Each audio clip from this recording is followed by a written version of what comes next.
Hi, my name is Devsundur De and I am an undergraduate student at IST Shibpur from the Department of Metallurgy and Materials Engineering.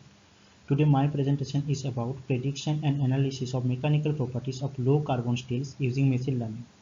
The other people who had worked with this paper is Amitabh Choudhury and Dr. Monojit Ghosh.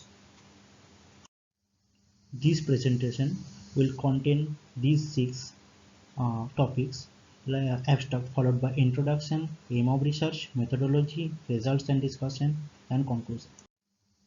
The abstract of this paper is prediction of mechanical properties for alloys by exploiting industrial data is of promising importance for materials engineer. The current work thrives on applying various machine learning models to predict the tensile properties of stainless steel as a function of chemical composition and heat treatment.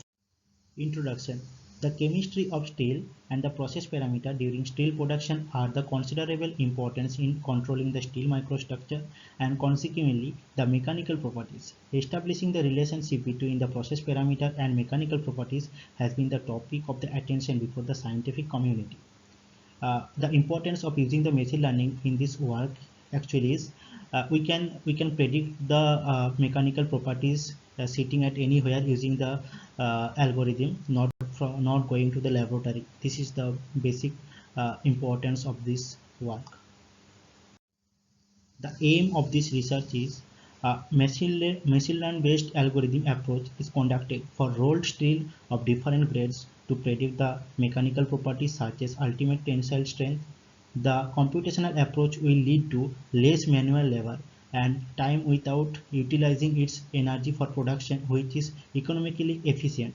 The advantage of this approach is that without doing any manufacturing industries, UTS of fixed composition steel can be predicted instantly.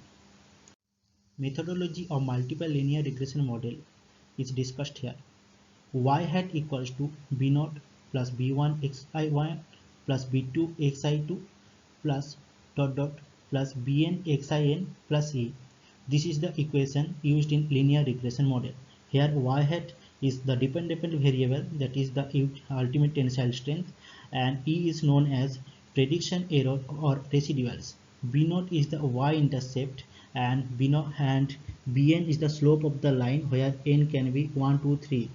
Here n is the total sample is used in this algorithm. In our case n equals to 129 and B0 and Bn can be calculated from the equation 2 and equation 4. This is the typical representation of the correlation coefficient, and here we can see that in x-axis and y-axis the data are plotted the same.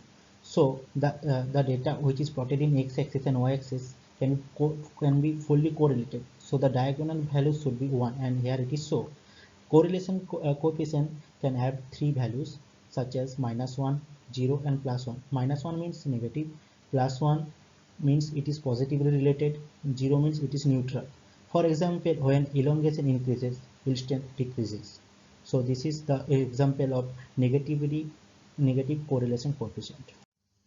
This is the typical result of our work.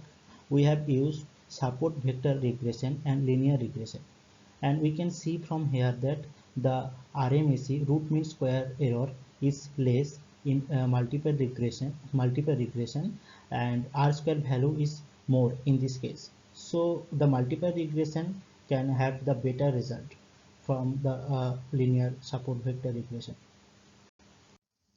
Conclusion. To accelerate the improvement of cost-effective materials, it is important to establish the relation between the structure and its corresponding properties. Machine learning algorithm aids the development of finding the structure and property relationship. In this paper, machine learning algorithm was used to evaluate the UTS values from the different thermomechanical approaches. Thank you for paying attention.